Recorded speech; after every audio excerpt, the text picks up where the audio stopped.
If you have been practicing your handstands for the last couple of months and you're ready to take it to the next level, then this video is for you.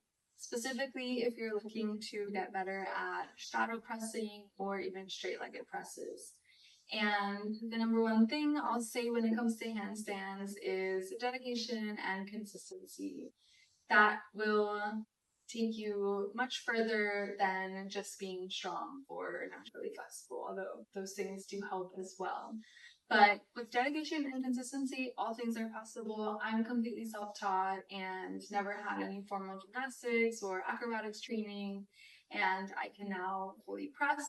So all of that being said, motivation will not always be there, but if you're dedicated and consistent with your practice, you will reach your goals. So if you're looking to be able to do something like this,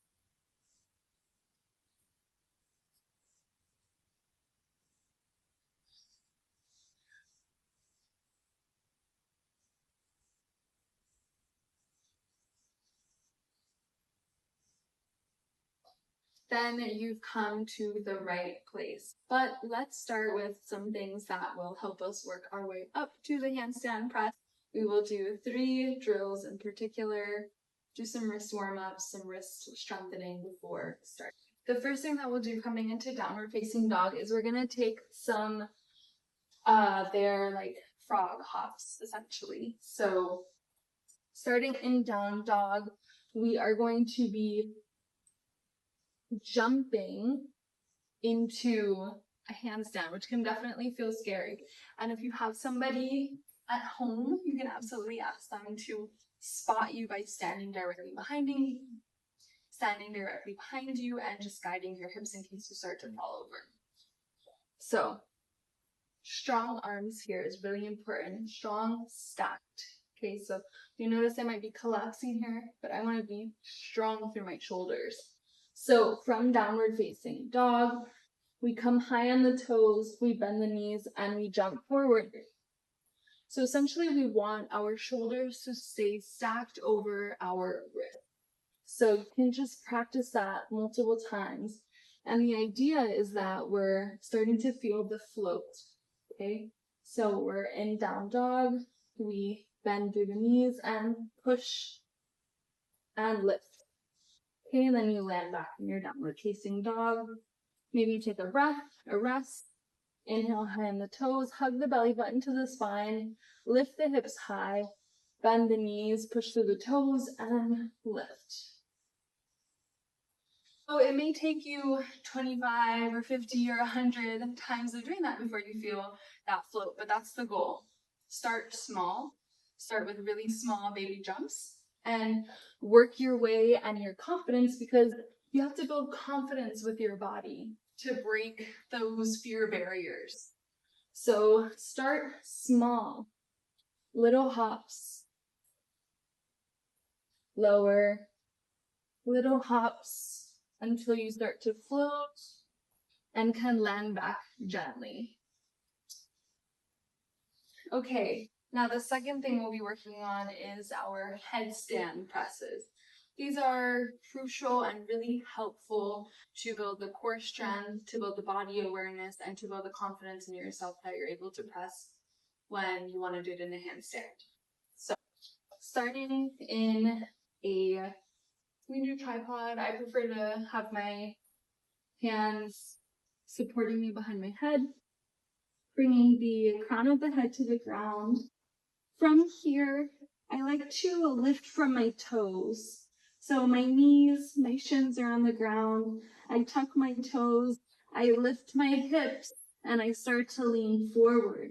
As I lean forward, I can lift and drag my toes either from straight body. So you can do a sort of,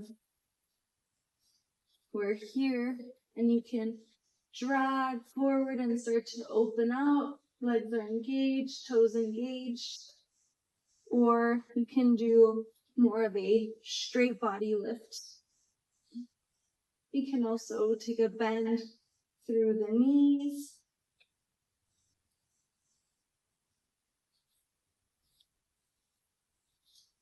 And so that's how I would start. So again, finding headstand. You can come through a straight-legged or bent knee press. You can stay here with your legs bent. You can extend them. And then I like to practice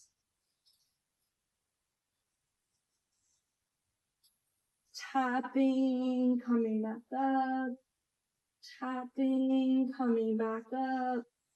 You can do that through the center as well.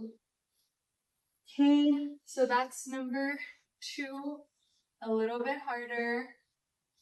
Let's go to number 3. Okay, and the third and final drill requires a block, or something of yay height, about 6 inches. We are going to practice our puppy press.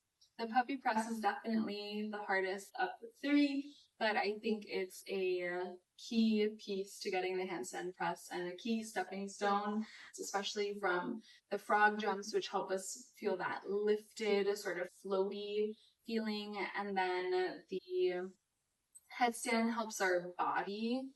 We're closer to the ground, so it helps us get up easier.